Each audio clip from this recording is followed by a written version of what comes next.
ആരാണ് ഒരു ക്രിസ്ത്യാനി? ക്രിസ്തു വിഭാവനം ചെയ്ത ക്രിസ്ത്യാനി ആരാണ്? നമ്മുടെ ചുറ്റും ഒന്ന് കണ്ണോടിച്ചാൽ ഒരു യഥാർത്ഥ ക്രിസ്ത്യാനിയെ ഇന്ന് കാണുവാൻ സാധിക്കുമോ? എങ്ങനെ നമുക്ക് ഒരു നല്ല ക്രിസ്ത്യാനിയാകാം, ക്രിസ്തു ശിഷ്യനാകാം? ഈ ചോദ്യങ്ങളെ നമുക്കൊന്ന് ലളിതമായ രീതിയിൽ ഒന്ന് സമീപിച്ചു നോക്കിയാലോ? യോഹന്നാൻ എഴുതിയ വിശുദ്ധ സുവിശേഷം 13-ാം അധ്യായം 34-ാം വാക്യത്തിൽ നാം ഇപ്രകാരം വായിക്കുന്നുണ്ട്: ഞാൻ നിങ്ങളെ സ്നേഹിച്ചതുപോലെ നിങ്ങൾ പരസ്പരം സ്നേഹിക്കുവിൻ. നിങ്ങൾക്ക് പരസ്പരം സ്നേഹമുണ്ടെങ്കിൽ അതുമൂലം നിങ്ങൾ എന്റെ ശിഷ്യരെന്ന് മറ്റുള്ളവർ അറിയും എന്ന്.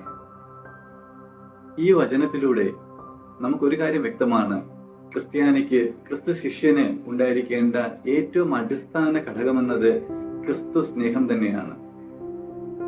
ക്രിസ്തുവിന്റെ സ്നേഹം എന്തെന്ന് അറിയണമെങ്കിൽ കാലിത്തൊഴുത്ത് മുതൽ കാൽവരി വരെ ക്രിസ്തുവിനോടൊപ്പം ഒന്ന് യാത്ര ചെയ്താൽ മതിയാകും. സഹോദരന് വേണ്ടി ജീവൻ ബലികഴിക്കുന്നതിനേക്കാൾ വലിയ സ്നേഹമില്ല എന്ന് അരുളി ചെയ്ത ക്രിസ്തു സഹോദരനായ നമുക്ക് വേണ്ടി ജീവൻ അർപ്പിച്ചുകൊണ്ട് യഥാർത്ഥ സ്നേഹം എന്തെന്ന് അവിടുന്ന് കാണിച്ചു തന്നു.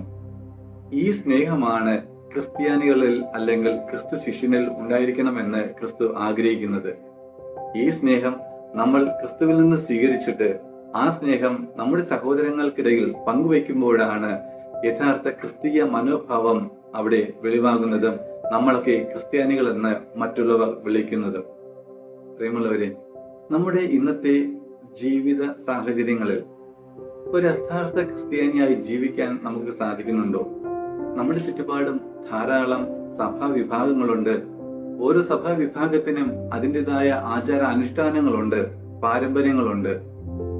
ഏതൊക്കെ സഭാ വിഭാഗങ്ങളായിരുന്നാലും ഏതൊക്കെ ആചാര അനുഷ്ഠാനങ്ങളായിരുന്നാലും അവിടെയെല്ലാം പ്രഘോഷിക്കപ്പെടുന്നതും അവിടെയെല്ലാം പങ്കുവയ്ക്കുന്നതും ക്രിസ്തുവിന്റെ ഈ യഥാർത്ഥ സ്നേഹം തന്നെയാണ്. ഇന്ന് നമ്മുടെ വിശ്വാസ ജീവിതത്തിലേക്ക് കടന്നു വരുമ്പോൾ എങ്ങനെയാണ് നമ്മൾ ക്രിസ്ത്യാനികളെന്ന് അറിയപ്പെടുന്നത്? അതൊരു പക്ഷേ നമ്മൾ പള്ളിയിൽ പോകുന്നത് കൊണ്ടാകാം, എല്ലാ ആരാധനാനുഷ്ഠാനങ്ങളിലൊക്കെ പങ്കെടുക്കുന്നത് കൊണ്ടാകാം, ജപമാല നമ്മൾ കഴുത്തിലോ കയ്യിലോ അണിയുന്നത് കൊണ്ടാകാം, ബൈബിൾ കൊണ്ട് നടക്കുന്നത് കൊണ്ടാകാം. അപ്പൊ ഇങ്ങനെയുള്ള പലവിധ അടയാളങ്ങളിലൂടെ ആവണം ഇന്ന് നമ്മൾ ക്രിസ്ത്യാനികളെന്ന് മറ്റുള്ളവർ പറയുക. പ്രിയമുള്ളവരെ, ബാഹ്യമായ ചില അടയാളങ്ങളിലൂടെ ക്രിസ്ത്യാനികളെന്ന് വിളിക്കപ്പെടേണ്ടവരല്ല നമ്മൾ. ഇന്നത്തെ നമ്മുടെ വിശ്വാസ ജീവിതത്തിൽ എന്തുകൊണ്ടാണ് ക്രിസ്തു വിഭാവനം ചെയ്ത രീതിയിൽ ക്രിസ്ത്യാനികളെന്ന് അറിയപ്പെടാൻ നാം പരാജയപ്പെട്ടു പോകുന്നത്? അതിനുള്ള ഉത്തരമാണ് യോഹന്നാൻ എഴുതിയ വിശുദ്ധ സുവിശേഷം 15-ാം അധ്യായം 1 മുതൽ 10 വരെയുള്ള വാക്യങ്ങൾ. ഈ വചനഭാഗത്ത് നാം രണ്ട് രീതിയിലുള്ള ശാഖകളെ കാണുന്നു.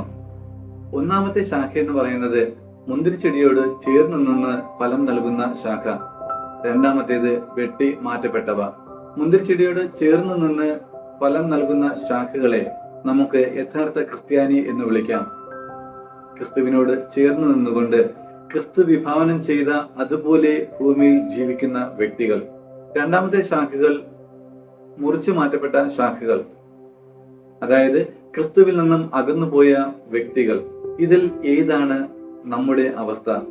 ക്രിസ്തുവിനോട് ചേർന്ന് നിന്ന് ഫലം നൽകുന്ന ശാഖയാണോ അതോ മുറിച്ചു മാറ്റപ്പെട്ട ശാഖ പോലെയാണോ? ആഴത്തിലൊന്ന് ചിന്തിച്ചു നോക്കുകയാണെങ്കിൽ നമ്മുടെ യഥാർത്ഥ അവസ്ഥ ഈ രണ്ട് ശാഖകൾക്കും തുല്യമല്ല. കാരണം നമ്മുടെ ജീവിതം ക്രിസ്തുവിനോട് ചേർന്ന് നിന്ന് ഫലം നൽകുന്ന അവസ്ഥയിലല്ല പലപ്പോഴും, എന്നാലോ ക്രിസ്തുവിൽ നിന്ന് അകന്നുപോയ അവസ്ഥയിലുമല്ല. എന്നാൽ യഥാർത്ഥത്തിൽ നമ്മുടെ വിശ്വാസ ജീവിതത്തിന്റെ, ക്രിസ്തീയ മനോഭാവത്തിന്റെ, ഒരു ക്രിസ്ത്യാനി എന്ന നിലയിൽ നമ്മുടെ ജീവിതത്തിന്റെ അവസ്ഥ എന്താണ്? അത് മനസ്സിലാക്കുവാൻ നമ്മുടെ ചുറ്റുപാടുമെന്ന് കണ്ണോടിച്ചാൽ മതിയാകും. നല്ല കാറ്റൊക്കെ അടിക്കുമ്പോൾ മരത്തിലെ ചില ചില്ലകൾ ചിലത് ഒടിഞ്ഞു പോകാറുണ്ട്. ചില ചില്ലകൾ ഒടിഞ്ഞു തൂങ്ങി മരത്തിൽ തന്നെ നിൽക്കുന്നത് നമുക്ക് കാണാനായിട്ട് സാധിക്കും. മരത്തിന്റെ ചില്ല കാറ്റത്തൊടിഞ്ഞ് തൂങ്ങിക്കിടക്കുന്ന അവസ്ഥ. ആ ചില്ലകൾക്ക് ഒരു പ്രത്യേകതയുണ്ട്: ഇത് പെട്ടെന്ന് കരിഞ്ഞു പോകത്തില്ല. കാരണം ആ വൃക്ഷത്തോട് ചെറിയൊരു ബന്ധം അതിനുണ്ട്. കാരണം പൂർണ്ണമായി അറ്റുപോയിട്ടില്ല, ഭാഗ്യം മാത്രമേ അത് ഒടിഞ്ഞിട്ടുള്ളൂ.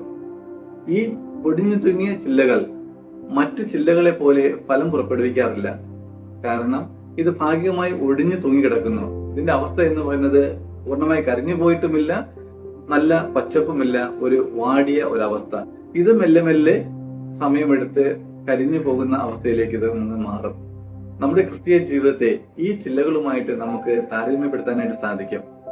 കാരണം നമ്മുടെയൊക്കെ വിശ്വാസ ജീവിതം ഏകദേശം ഇതുപോലെയൊക്കെയാണ്. ക്രിസ്തുവാകുന്ന മുന്തിരിച്ചെടിയോട് ചേർന്ന് നിന്ന് ഫലം നൽകുന്ന വ്യക്തികളല്ല പൂർണ്ണമായും നമ്മൾ. എന്നാൽ ക്രിസ്തുവിൽ നിന്ന് അകന്നു പോയിട്ടുമില്ല. എന്നാൽ ഈ ഒടിഞ്ഞു തൂങ്ങിക്കിടക്കുന്ന ചില്ല പോലെ അടുത്തുമല്ല, അകന്നു പോയിട്ടുമില്ല. ഈ ഒരു അവസ്ഥയിലൂടെ നമ്മൾ കടന്നു പോകാറുണ്ട്. ശരിയല്ലേ? അതായത് ഇന്നത്തെ കാലത്ത് നമ്മുടെ പരസ്പര സ്നേഹം കണ്ട് മറ്റുള്ളവർ നമ്മൾ ക്രിസ്ത്യാനികളെന്ന് അറിയപ്പെടാൻ സാധിക്കാതെ പോകുന്നതിന്റെ പ്രധാന കാരണം ഈ ഒരു അവസ്ഥയാണ്. നമ്മൾ ക്രിസ്തുവിനോട് ചേർന്നുമല്ല, ക്രിസ്തുവിന് അകന്നു പോയിട്ടുമില്ല. എന്നാൽ ഇതിന് രണ്ടിനും ഇടയിലുള്ള ഒരവസ്ഥ. ക്രിസ്തുവിനോട് ചേർന്ന് നിൽക്കുവാനുള്ള ഒരു പരിശ്രമം എന്തുമാത്രം ആഴത്തിൽ ഓരോ ദിവസവും നമ്മൾ എടുക്കുമോ അത്രത്തോളം ആഴത്തിൽ നമുക്ക് ക്രിസ്തുവിനോട് ചേർന്ന് നിൽക്കുവാനായിട്ട് സാധിക്കും. നമ്മൾ എടുക്കുന്ന പരിശ്രമത്തിന്റെ അളവ് കുറയും തോറും നമ്മൾ ക്രിസ്തുവിൽ നിന്ന് അകന്നകന്ന് പോയിക്കൊണ്ടിരിക്കും. പ്രിയമുള്ളവരെ, ക്രിസ്തു വിഭാവനം ചെയ്തത് ഇത്രയേ ഉള്ളൂ. ക്രിസ്തു കാണിച്ചു തന്ന ആ സ്നേഹം, ക്രിസ്തു പകർന്നു തന്ന ആ സ്നേഹം നമ്മുടെ ഹൃദയത്തിൽ സ്വീകരിച്ചിട്ട് അത് അതുപോലെ മറ്റുള്ളവർക്ക് പങ്കുവയ്ക്കുക.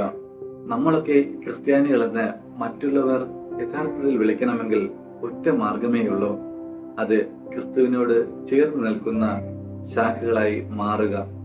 ക്രിസ്തുവിനോട് ചേർന്ന് നിൽക്കുവാൻ ഓരോ നിമിഷവും നമ്മൾ പരിശ്രമിക്കുമ്പോഴാണ് ക്രിസ്തീയ മനോഭാവം, ക്രിസ്തു നൽകിയ ആ സ്നേഹം, ക്രിസ്തു നൽകിയ ആ മനസ്സ് നമ്മളിൽ രൂപം കൂടുതലായി ആഴപ്പെടുന്നതും അതിൽ നിലനിൽക്കുവാൻ നമുക്ക് സാധിക്കുന്നതും.